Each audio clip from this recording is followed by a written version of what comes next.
नमस्कार दोस्तों, स्वागत है आपका स्टडी हिंदी यूट्यूब चैनल में। माई सेल्फ ओम जायसवाल लेके आ गए हैं एक और बहुत ही बेहतरीन सी क्लास जो डेली बेसिस पे आपको इस चैनल के माध्यम से मिल रही है। जी हाँ, 2018 में जितने भी ग्रुप डी के क्वेश्चन पूछे गए थे वो मैं लगातार कवर कर रहा हूँ और लगातार आपको चैनल पे मिल रहा है। इसके पहले के भाग अगर आपने नहीं देखे हैं तो प्लेलिस्ट बना दिया गया, प्लेलिस्ट पे देख सकते हैं। और इस पर्टिकुलर सीरीज में हम लोग देखने वाले हैं आज साइंस के उसके बाद के 100 प्रश्न जो पूछे गए आपके ग्रुप डी परीक्षाओं में। बहुत ही ज़्यादा जरूरी है, आपको आइडिया लग जाए कैसे कैसे प्रश्न पूछे जा रहे हैं, तो बहुत ध्यान से पूरा प्रश्न देखिएगा। एंड दोस्तों, आप लोग प्लीज़ वीडियो को ज़्यादा से ज़्यादा लाइक एंड शेयर किया करें। एंड इस वीडियो को जो कि सब्सक्राइब करके इस चैनल को बेल बटन ऑन कर लेंगे तो कोई भी क्लास आपसे मिस नहीं होगा। तो ध्यान से देखिएगा पूरा। चलिए शुरू करते हैं सबसे पहले क्वेश्चन से। Question number 1। दोस्तों, मुझे उम्मीद है कि आप रेलवे ग्रुप डी एग्जामिनेशन तैयारी कर रहे होंगे, एनटीपीसी सीपीटी 2 और एसएससी एग्जामिनेशन तैयारी कर रहे होंगे। तो आपके लिए दोस्तों अनअकैडमी लेके आ गई है एक गवर्नमेंट एग्जामिनेशन स्कॉलरशिप टेस्ट जो कि 27 फरवरी को होने वाला है। जी हाँ दोस्तों, 27 फरवरी को एसएससी के लिए, रेलवे के लिए और बैंक के लिए तीनों अलग अलग समय पे है। और इसमें अगर आप रैंक लाते हैं, स्कॉलरशिप टेस्ट मतलब 100 क्वेश्चन के जो होंगे पूरे के पूरे, जैसे अब एग्जाम में क्वेश्चन आता है वैसे ही एकदम पेपर सेट किया गया है। तो अगर आप इसमें रैंकिंग 1 लाते हैं तो आपको लैपटॉप मिलेगा। अगर आपकी रैंक 2 to 6 होगी तो आपको स्मार्टफोन मिलेगा। अगर आपकी रैंक 7 से 16 के बीच में होगी तो वायरलेस ईयरफोन। इस तरह 300 विनर्स जो होंगे उनको देखिए 1000 रुपए का गिफ्ट वाउचर, और जो 400 विनर होंगे उनको अनअकैडमी से स्कॉलरशिप भी मिलेगा अप्रोक्सीमेटली 50% के आसपास। तो बहुत ही बेहतरीन मौका है अपने आप को चेक भी करने का, और इसके साथ साथ दोस्तों आपको इनाम भी मिलेगा जो यहाँ पे इन्होंने रखा हुआ है। 100% दोस्तों ये आपको मिलने वाला है। तो आप डिस्क्रिप्शन बॉक्स में लिंक है, उस लिंक पे क्लिक कीजिए और कोड डालिएगा OJ10। एक साथ देखिए OJ10 डालेंगे, आप उसे एनरोल कर लीजिए जिससे कि आप उस टेस्ट को देख पाएंगे। ये एग्जामिनेशन जो है 27 जो कि तारीख को 27 फरवरी को ये स्कॉलरशिप टेस्ट आपके लिए होने वाला है।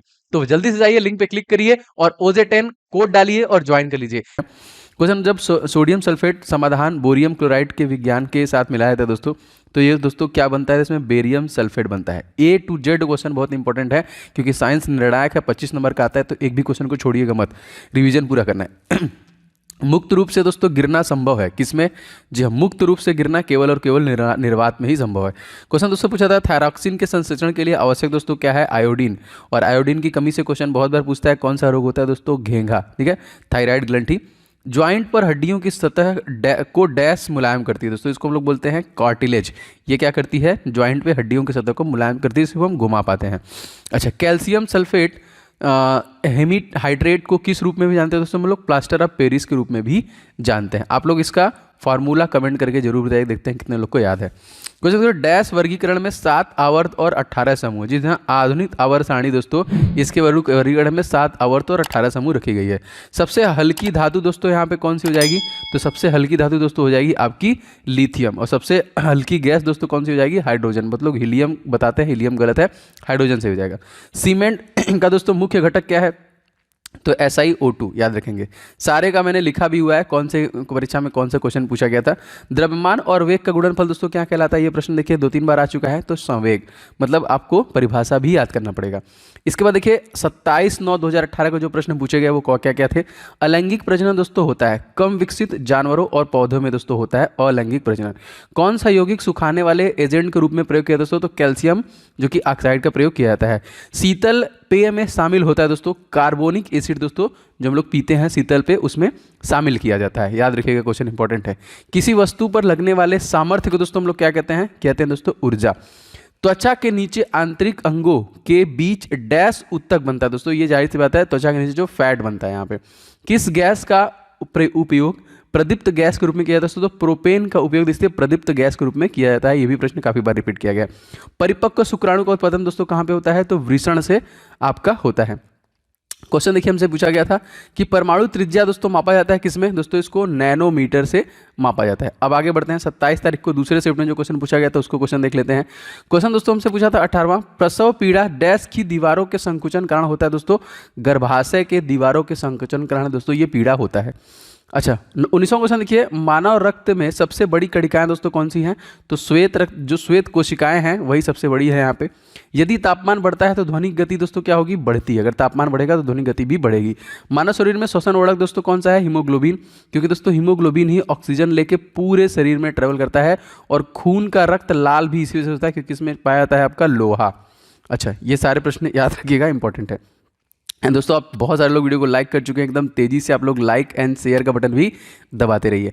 किसी वोल्ट मीटर का उपयोग डैश को मापने के लिए किया जाता है दोस्तों? तो जी हाँ, विभवांतर मापने के लिए किया जाता है। अब 28/9 जो कि 2018 में जो क्वेश्चन पूछेगा वो देख लेते हैं। किसके द्वारा निश्चित अनुपात का नियम उद्घोषित किया गया दोस्तों? तो पाउस्ट के द्वारा। निश्चित अनुपात का नियम किसके द्वारा दिया गया?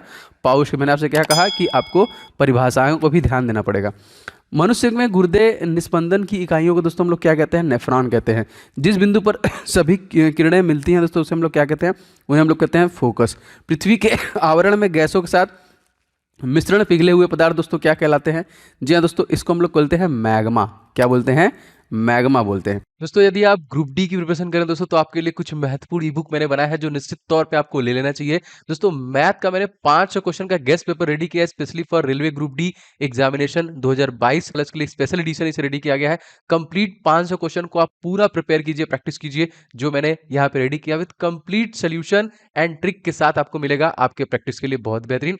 और सर दोस्तों जीके के जितने भी टॉपिक बनते हैं उन सभी को एक साथ आपका पूरा जीके स्टडी जीके बाहर जाएगा नहीं, अप्रॉक्सीमेटली 10 नंबर के आपके परीक्षा में पूछे जाते हैं, तो सब कुछ आप इसी से कवर कर पाएंगे। ये दोनों ई बुक बहुत इंपॉर्टेंट है। एंड साइंस का पोर्शन दोस्तों इसके लिए स्पेशली मैंने 1001 क्वेश्चन जो अति संभावित जो बार बार क्वेश्चन रिपीट किया गया है इस ई बुक को मैंने रेडी किया है स्पेशली फॉर ग्रुप डी आपकी परीक्षाओं के लिए। और इन सभी प्रश्नों के डिटेल के साथ मैंने इस ई बुक में आपके लिए डिलीवरी दी है जो आपको बहुत हेल्प करेगा। बस फटाफट लेके आपको रिवीजन स्टार्ट करना है। दोस्तों इन सभी ई बुक्स के लिंक आपको डिस्क्रिप्शन बॉक्स में मिल जाएंगे, फटाफट ले लीजिए और सारे के प्रैक्टिस और इन सभी का रिवीजन स्टार्ट कीजिए। तो लिंक डिस्क्रिप्शन बॉक्स में इसका मिल जाएगा। आधुनिक आवर्त सारणी में कितने समूह और कितने आवर्त मौजूद हैं? अभी मैंने आपको बता दिया 18 समूह और 7 आवर्त जो कि मौजूद हैं। एक मिश्रण नीले लिटमस को लाल में बदल देता है, उसका पीएच होना संभव है कितना दोस्तों? H। चलिए आप लोगों से अगर क्वेश्चन पूछा जाएगा कि खून का पीएच मान कितना होता है तो 7.4 होता है और हमारे आंसुओं का दोस्तों पीएच मान कितना होता है तो उसका भी 7.4 होता है। कमेंट करके बताइए कि वर्षा का जो जल होता है उसका पीएच मान कितना होता है? समुद्र के जल का 8.4 होता है। 29वां क्वेश्चन देखिए, गति का दूसरा समीकरण डैश को समय के बीच संबंध होता है दोस्तों, स्थिति और समय के बीच का संबंध होता है। ठीक है, आगे बढ़ते हैं। क्यूप्रस ऑक्साइड में कापर की संयोजकता दोस्तों क्या होती है? 1 होती है। स्वैच्छिक मांसपेशियां किस में विद्वान होती है दोस्तों? तो हाथ में होती है यहाँ पे। अच्छा 28 तारीख के अगले शिफ्ट में जो क्वेश्चन पूछे गए वो कौन कौन से थे देख लेते हैं। कौन, यहाँ पे 32वां क्वेश्चन है, कौन सा धातु ऑक्साइड एक उभयधर्मी ऑक्साइड है दोस्तों? तो ये हो जाएगा एल्यूमिनियम। 23वां क्वेश्चन देखिए, इलेक्ट्रॉनों की संख्या N2 में आबंध बनाने में भाग लेते हैं दोस्तों 6। आधुनिक आवर्त सारणी में सामान्य वर्ग के तत्वों में डैश समान होती है। क्या समान होती है? जी हाँ दोस्तों, संयोजी इलेक्ट्रॉन जो होते हैं वो समान होते हैं। ऑक्सीकरण अभिक्रिया में जो गर्मी और प्रकाश पैदा करती है दोस्तों वो क्या है? दहन। एक कंडक्टर का प्रतिरोध सीधे अनुपाती है दोस्तों किसे? लंबाई के। कौन सी धातु केवल विद्युत अपघटन द्वारा निकाला जाता है दोस्तों? तो एल्यूमिनियम ही निकाला जाता है यहाँ पे। अच्छा अगर आपसे पूछा जाएगा पृथ्वी के क्रस्ट में एल्यूमिनियम का परसेंटेज कितना है तो 8% है यहाँ पे। कवक की कोशिका भित्ति कड़ी जटिल शर्करा की बनी होती है दोस्तों, इसे हम लोग क्या कहते हैं? इसे हम लोग बोलते हैं काइटिन बोलते हैं। क्या बोलते हैं? काइटिन, याद रखिएगा। सभी एसिड के लिए आम तत्व है दोस्तों क्या? हाइड्रोजन। देखिए रॉड और कोन पाए जाते हैं दोस्तों किसमें? आंख में पाए जाते हैं। पानी का क्वथनांक दोस्तों, क्वथनांक बिंदु कितना है तो 100 डिग्री सेंटीग्रेड। अब 1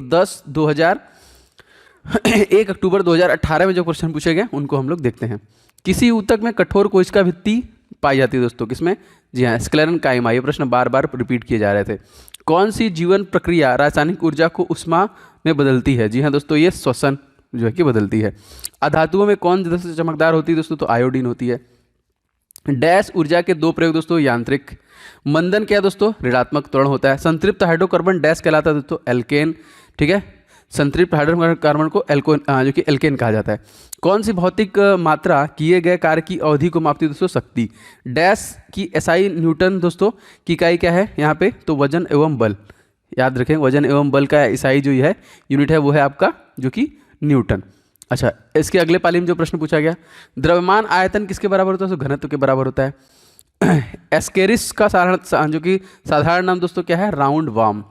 मानव के अनिश्चित अंडे में होते हैं दोस्तों एक X क्रोमोसोम होते हैं। सौर पैनल में कौन सी धातु प्रयुक्त होती है दोस्तों? तो सिलिकॉन का प्रयोग उसमें किया जाता है सौर पैनल में। हाइड्रोजन का इलेक्ट्रॉनिक विन्यास किसके समान दोस्तों होता है? तो ये क्षारीय धातुओं के। दाब बराबर दोस्तों होता है उत्पेच क्षेत्रफल के। आघातवर्धनी धातु दोस्तों कौन सी है? सोना जो है आपका Au।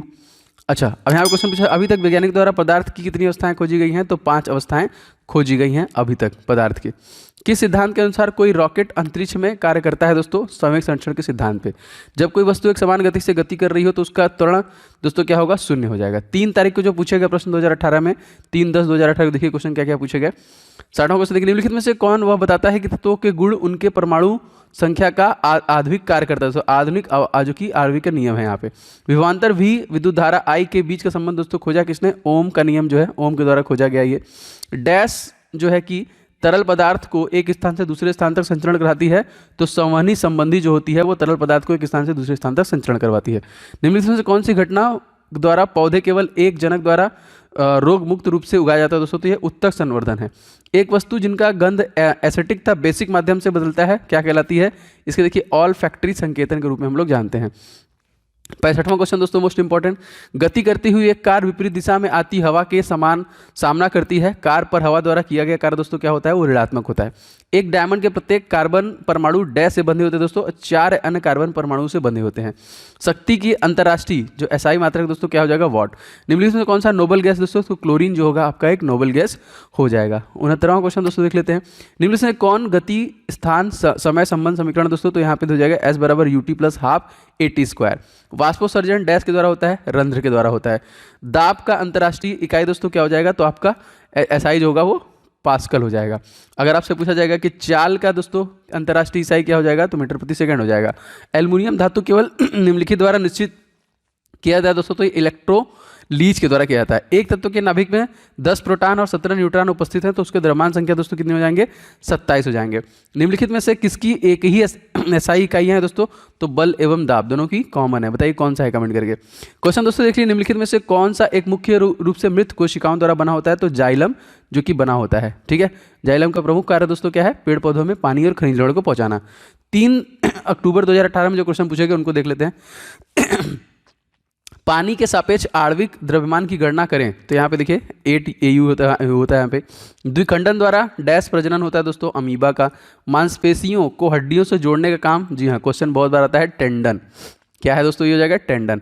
आधुनिक आवर्त सारणी में दोस्तों उप धातुएं 6 हैं यहाँ पे, याद रखेंगे उप धातुएं पूछा जा रहा है। पुरस्थ ग्रंथि से होने वाला स्राव डैश में प्रवेश करता है, जी हाँ दोस्तों मूत्र मार्ग में प्रवेश करता है। किस प्रकार की कोशिका से त्वचा बनती है दोस्तों? तो अधिचर्म कोशिका से त्वचा बनती है। ऑक्जेलिक एसिड का एक प्राकृतिक स्रोत दोस्तों कौन सा हो जाएगा? टमाटर। उत्प्लावन बल का परिणाम तरल है, डैश पर निर्भर करता है दोस्तों, घनत्व पे निर्भर करता है। एक सोलर सेल दोस्तों किससे बना होता है? जी हाँ दोस्तों, ये सिलिकॉन से बना होता है। विस्थापन की परिवर्तन दर दोस्तों हम लोग क्या बोलते हैं? वेग। निम्नलिखित में से कौन MgCl2 में विलय होता है दोस्तों? यहाँ पे तो यहाँ पे हो जाएगा जल। परमाणुओं से प्राप्त ऊर्जा दोस्तों हम लोग क्या बोलते हैं? तो इसको हम लोग बोलते हैं नाभिकीय ऊर्जा। निम्नलिखित में से किस तत्व का इलेक्ट्रॉनिक विन्यास 283 है दोस्तों? तो ये हो जाएगा एल्यूमिनियम। आधुनिक आवर्त सारणी में स्थित एकमात्र गैर धातु कौन सी है? जी हाँ हाइड्रोजन हो जाएगी। निम्नलिखित में से कौन सी एक फलीदार फसल है दोस्तों? दलहन जो है एक प्रकार का फलीदार फसल माना जाता है। किसी भी माध्यम से पूर्ण अपवर्तनांक सूचकांक हमेशा दोस्तों होता है 1 से अधिक होता है। आरआरबी ग्रुप डी परीक्षा 3 अक्टूबर 2018 में जो क्वेश्चन पूछे गए वो कौन कौन से थे? आधुनिक आवर्त सारणी में किस आवर्त में 32 तत्व हैं? तो आवर्त 6 में। निम्न में से किस तत्व, मतलब क्वेश्चन इसी तरीके से बना था, इस वजह से लिखा हुआ है, किस तत्व के प्रतीक केवल एक अक्षर होता है दोस्तों? तो कार्बन, याद रखिएगा। 95 देखें, जी का एसआई त्वरण दोस्तों, एसआई किसके एसआई के बराबर होता है? तो जी हाँ मीटर प्रति सेकंड स्क्वायर, जो कि डैश के बराबर होता है, यही है। हमारे शरीर में हड्डियों में कौन से उत्तर पाए जाते हैं? तो संयोजी उत्तर पाए जाते हैं यहाँ पे। क्वेश्चन देखिए दोस्तों, निम्नलिखित में से कौन सी क्रिया अत्यधिक उष्मा क्षेपी होती है? तो सल्फ्यूरिक अम्ल को जल में घुलाना है यहाँ पे। निम्नलिखित में से किस युग्म की एसआई इकाइयाँ समान होती है दोस्तों? तो कार्य एवं ऊर्जा की जो होती है वो समान होती है। आधुनिक आवर्त सारणी में किस वर्ग में पूर्ण आवरण वाले संयोजी इलेक्ट्रॉन रासायनिक रूप से अक्रिय तत्व होते हैं दोस्तों? तो ये हो जाएंगे 18। निम्नलिखित में से कौन सी वस्तुओं में से स्थिति ऊर्जा होगी? तो जो कि उठा हुआ हथौड़ा, इसमें स्थिति ऊर्जा होगी। देखिए ये जो भी प्रश्न मैं बना रहा हूँ ये सारे PYQS हैं, ठीक है, और ऐसे ही प्रश्न आपके बने हुए हैं। वैसे साइंस की 2-3 सीरीज चैनल पे चल रही है, दोपहर को भी मैंने 200 क्वेश्चन डाला है, उसमें एक्सपेक्टेड क्वेश्चन है जिसमें फिजिक्स के, बायोलॉजी के एंड जीके क्वेश्चन मिलेंगे। ये सारे के सारे PYQS क्वेश्चन जो पूछे गए थे। और आप लोग बोल रहे थे न्यूमेरिक, तो न्यूमेरिक के लिए भी मैं एक सीरीज बहुत जल्द स्टार्ट कर रहा हूँ, मे भी 1-2 दिन में आपको वो भी मिलने लगेगा। दोस्तों प्लीज़ वीडियो को आप लोग लाइक नहीं किए हैं तो लाइक जरूर कीजिएगा, इस वीडियो को ज़्यादा से ज़्यादा शेयर कीजिए दोस्तों के साथ, एंड चैनल पर नए हैं तो सब्सक्राइब करके बेल बटन को दबा लीजिएगा, ठीक है। बहुत सारे मैंने ई बुक्स लॉन्च किए हैं जो आपके परीक्षा के लिए बहुत उपयोगी हैं, तो जरूर से ले लीजिएगा, डिस्क्रिप्शन बॉक्स में लिंक है। एंड हमारा जो सेकंड चैनल है दोस्तों ओम जायसवाल के नाम से, आप इस पर लगातार टॉपिक कवर हो रहा है, बायोलॉजी लगभग खत्म होने वाला है, फिजिक्स ऑलरेडी मैंने खत्म कर दिया, अब केमिस्ट्री को शुरू किया जाएगा, तो उसे भी सब्सक्राइब कर लीजिएगा। और आप मेरा ब्लॉग देखना चाहते हैं तो मेरा एक चैनल है जिसमें मैं कहीं पे भी घूमने उमने जाता हूँ तो जरूर ब्लॉग बनाता हूँ, तो ओजे ब्लॉग के नाम से है, आप उसके साथ भी जुड़ सकते हैं अगर आपका मन हो तो, कोई फोर्सफुली नहीं है, जब आपको लगता है तो देख सकते हैं, ठीक है। तो मिलते हैं नेक्स्ट वीडियो में, तब तक के लिए धन्यवाद, जय हिंद, वंदे मातरम।